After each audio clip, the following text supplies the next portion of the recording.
On this episode, we travel to Lisbon, Portugal. We learn about Lisbon's pedestrian accessibility plan. We talk with a consultant about planning for pedestrians. Finally, we look at trams and trains around Lisbon. Stay tuned.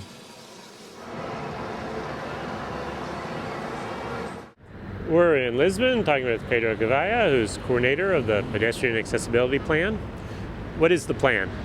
Well, the goal of the plan is to make Lisbon accessible by 2017. It's a very ambitious plan, and we're doing it for two reasons. For one, because accessibility conditions in public space in the city are just awful, and they're excluding a lot of people, and they're a factor for discrimination. The other reason is because there are mandatory legal standards that make the city adapt its infrastructure, namely in terms of public space. The plan has three goals. The first goal is to prevent more barriers from coming up, and that means the city has to change the way it works, namely the way it manages public space and sidewalks, which is a big problem here.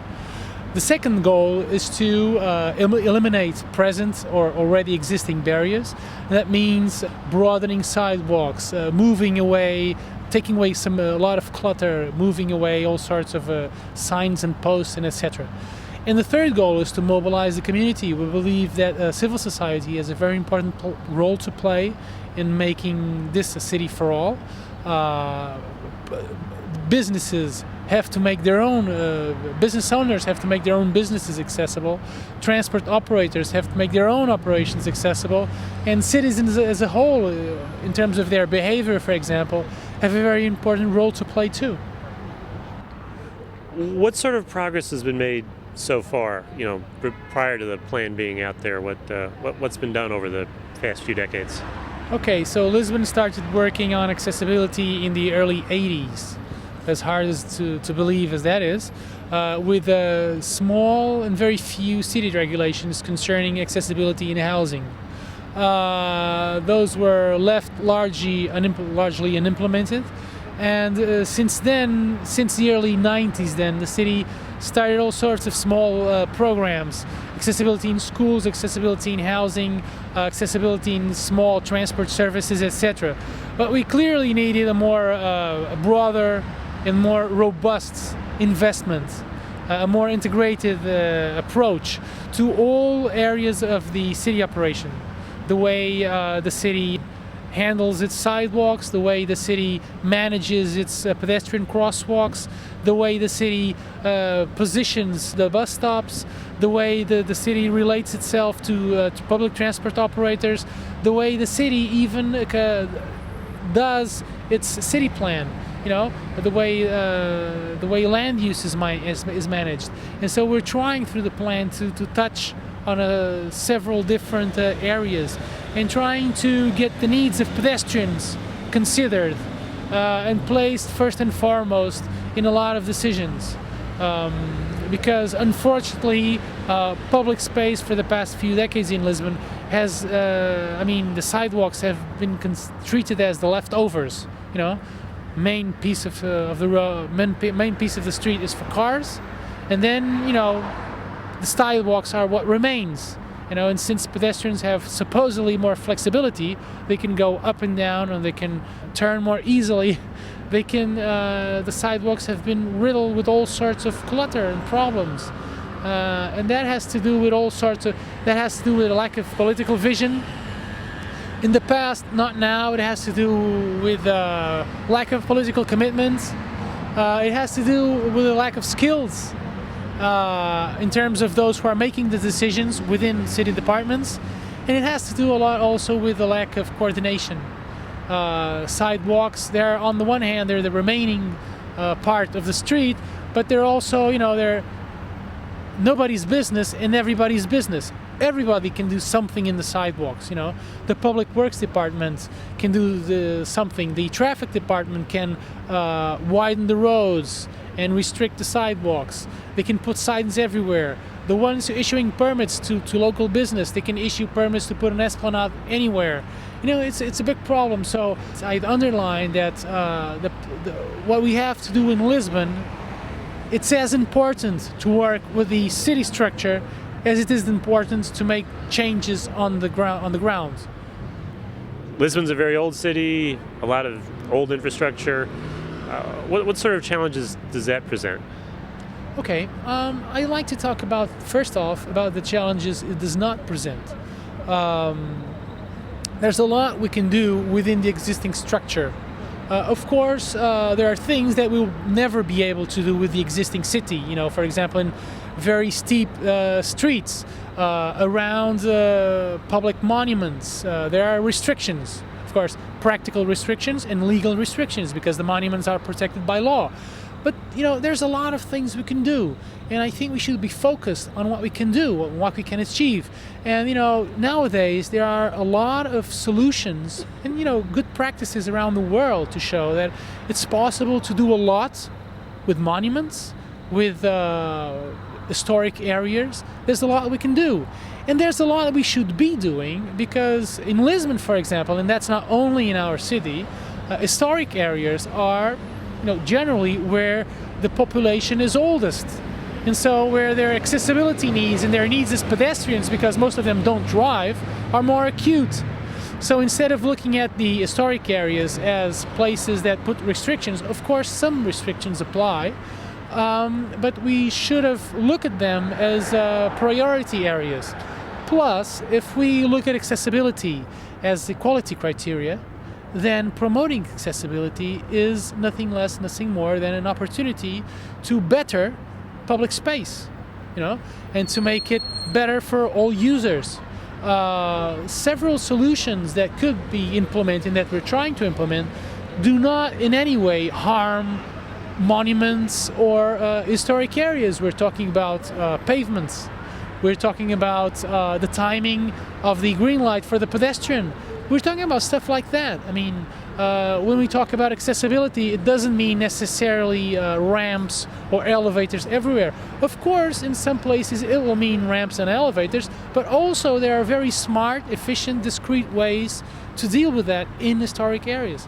So again, I think we should be looking at what we can do. Of course, challenges are there, but there's a lot we can do, and we should be looking at that because the law already protects the rest. And you mentioned a lot of these historic areas also have a lot of elderly people living there. When you go and talk with the elderly and take a look at what their problems are, what sort of issues do they face? Are they having problems with falling and slipping on the existing infrastructure? Yeah, it's horrible. Last month we did a big hearings public session with the older people. They're from 55 to their 90s, and a lot of them told us horror stories about their life in the city's public space. They fall down on the sidewalk. Our sidewalks are terrible because of a terrible pavement option. They don't have enough time to cross the street. The lights don't give them enough time. They're terribly afraid of being run over. 2 people even told us about being run over on the sidewalk. Because then there's another big problem about the way people park on the sidewalks here. They have a lot of problems getting on and off the bus. It's very difficult for them to wait standing for the bus without a place to sit. They need more seats in the sidewalks to rest. And then there are several other problems that don't have exactly to do with accessibility, but are still very important for pedestrians, as you know, like safety and the perception of safety, like comfort, etc., etc. So there's a lot we have to do. People are breaking legs, they're breaking hips, arms. One lady even told us that she broke all her teeth when she fell down. I mean, this is just horrible. People, when we asked people, who please raise your arms if you've ever fallen on the sidewalk, and over half of them raised their arms. And then we asked, please raise your arms if you're usually afraid of using the sidewalk. And nearly 9 out of 10 raised their arms. I mean, we can have a clearer indictment of the way the city is doing very poorly in terms of the pedestrian network. Lisbon has a lot of tourists. how will making the city more accessible help with tourists and the tourism industry? Well, that's definitely a key point, because besides the rights issue, this is also an economical issue. Tourism is very important for our economy, and because of the aging of the population, namely in the countries that send us more tourists, what we're seeing is we're getting older and older tourists every day, and they have specific needs that aren't being catered to by the city.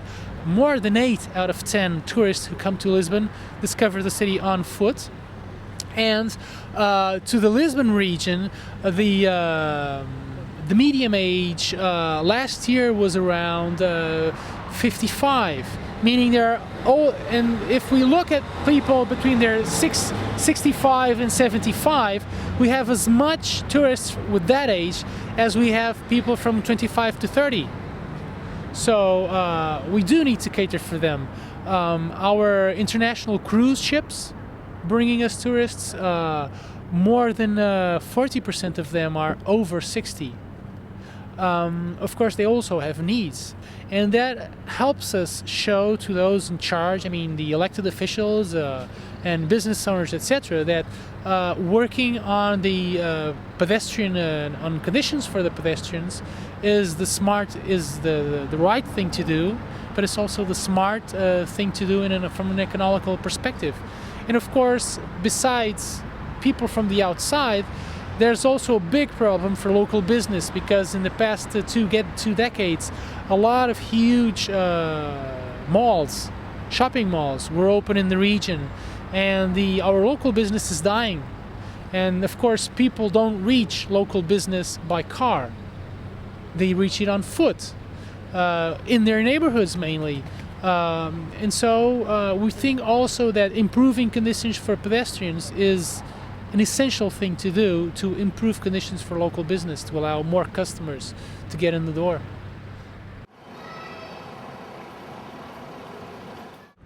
We're talking with Sofia Antunes. What was your role in the accessibility plan?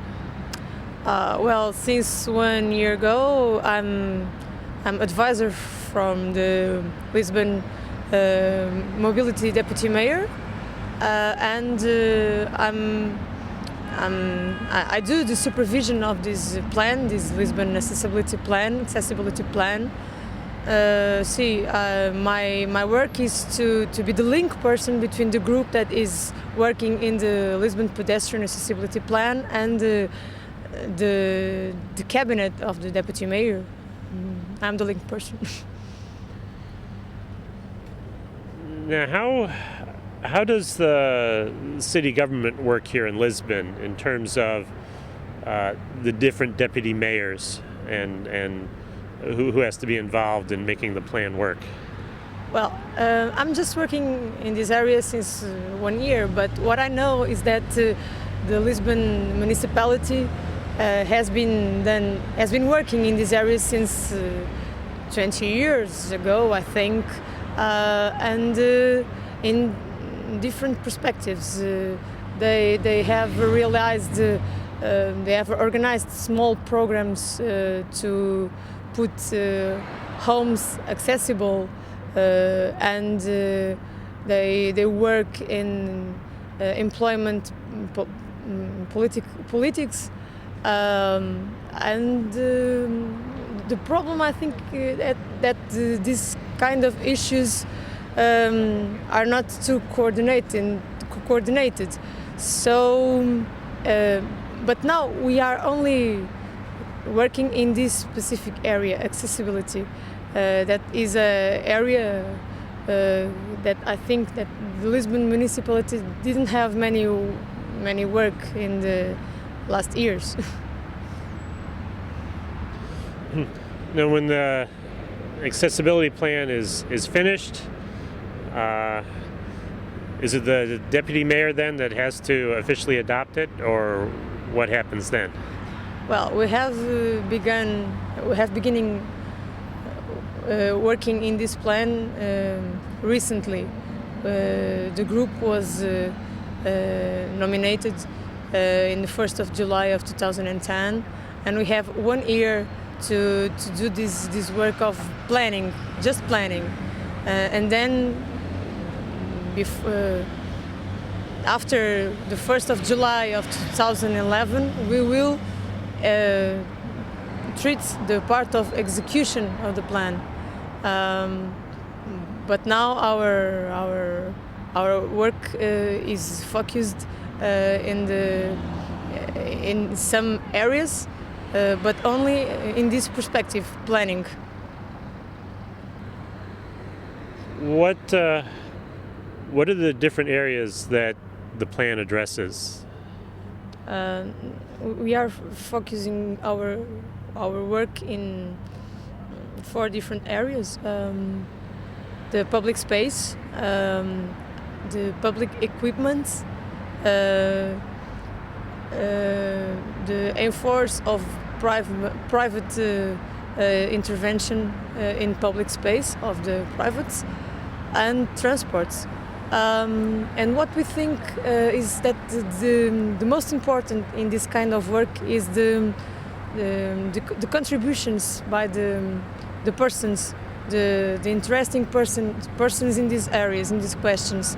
So we have organized some public sessions, some consultation sessions, where we have one with the elder people, and we talk about the problems that they find in the public space, in sidewalks, what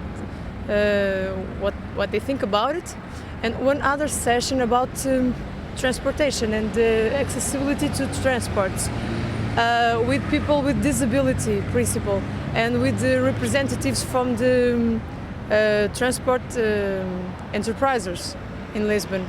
And I think the most important is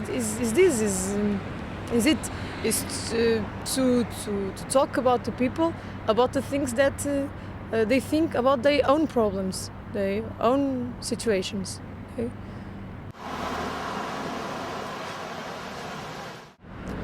We're in Lisbon talking with Mario Alves. What is your involvement with pedestrian issues? Well, since I came to Portugal in the year 2000, I was about 10 years in England, London, and then Amsterdam. Then I came to Portugal in the beginning of this century, and I brought in a new way of looking at things. So I became a consultant in local authorities, and I brought in all these issues that were not very common to be studied in Portugal, like cycling, pedestrians, public transport, the relationship between all these things. And that's how I became more involved in pedestrian issues. And where are some of the places you've been working on in these issues in Portugal? I worked for many years in surface metro, like a modern tram in a city outside Lisbon, on the other side of the river, about 100,000 inhabitants, and it was a project that took about 8 years to complete, and I was the executive coordinator for the mobility plan there, and we tried to introduce the tram line in the city center. We pedestrianized an avenue that had 25,000 cars, and now it's done. It's there for people to see. It was quite an impressive project, even for European standards. And then I work in Lisbon. I'm advisor to the deputy mayor for mobility, and I work in other local authorities with or mobility plans or things like that. Mobility issues in general. You know, what role does a consultant like you play in bringing experience in other parts of Europe or the world to Portugal, where maybe there are things they haven't tried here before? It's difficult, but I feel that I'm opening an open door, because a lot of people are more and more concerned about bicycling and pedestrians, especially cycling. It's very, very popular. Politically, everyone wants to inaugurate, cut the ribbon of cycle passes and things like that. So it's actually is becoming easier as the years go by. When I arrived, I was considered a little bit, too much concerned with pedestrians or cycling. But now people understand what are the issues at hand, and it's becoming easier. So what is difficult is that universities are not really doing a lot to put out technicians and engineers and architects that are worried with public space and pedestrian issues. That's one big issue. The other issue is that Portugal in the last 2 decades became quite well off, even now that we are in a financial crisis. And then people bought a lot of cars, and petrol became a bit cheaper until recently, and so urban sprawl was a problem. So you can see all this, like in Lisbon where we are now, there is about 500,000 cars that come in and come out every day, and this is very, very tough on pedestrians or cyclists that try to use public space. Then you talked about, every elected official likes to do a ribbon cutting of a new piece of infrastructure. How much of what needs to happen is new infrastructure, and how much is other things? Let's say in the last 5 years there was a lot of spending cutting, budget cuts on infrastructure. But still, for example, on the bicycle thing, they still prefer to go for the obvious, which is bicycle lanes, bicycle passes and all that. And what I usually try to tell cities is that the best way to encourage cycling and pedestrians with benefit for everybody in the city is to reduce the number of cars and to reduce the speed of cars. And this actually is like Zen planning, because you don't need to cut ribbons to do that. You need a lot of traffic calming, demand management, and that's not so visible for a politician, and that's not so easy. How does Portugal compare with, in the progress of pedestrians with other countries, either your neighbor here in Spain on the Iberian Peninsula and elsewhere in Europe? We are very much a peripheral country in Europe, and culturally we try to catch on, but we are still lag behind sometimes. I would say that compared with Northern Europe, we are in 2-3 decades back. With Spain, maybe we are trying to catch up, but Spain, it's demographically is very much bigger, and there is a lot more going on in Spain. So Lisbon, it's a very nice city, it's very beautiful, but there is a lot of pedestrian issues that are still difficult to solve.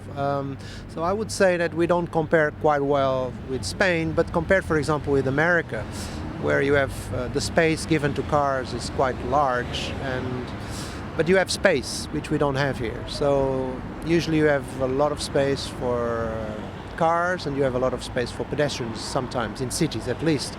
And here space is not, the city is very compact, very dense, so when you give space to cars, usually who suffers is the pedestrian or the cyclist. So I would say that to compare with other countries, we have urban sprawl like in America. We have cities that are Mediterranean cities that are compact, very nice public space. And pedestrians, the weather is very nice, so pedestrians they go out quite a lot. They use public space quite thoroughly, but in the end, we still have a lot to do technically to make them feel comfortable. So, your vision of the future, 10 years from now, 20 years from now, what could Portugal do that would make it a paradise for pedestrians? Well, the world did change quite a lot in the past year. We are in 2010, and there was a financial crisis. There is a lot of budget cuts. Portugal is going through a very tough time. But it's not only Portugal. Most Europe and even America, there is a lot of budget cutting. So in one way, that can be good for pedestrians, because there will be a lot of very simple, cheap improvements that we could be done on pedestrians. That's something that we're following very attentively, is the New York pedestrian facilities that are done on the cheap with very simple cutting streets or doing some chairs, loose chairs, and you actually can improve a lot the pedestrian space by very, very cheap investment. So I would say that in the future there will be more and more attention to be given to pedestrians, and I'm sure there will be progress to be done, but with much less money than we had in the past 20 years, I would say. Visit us on the internet at www.pedestrians.org.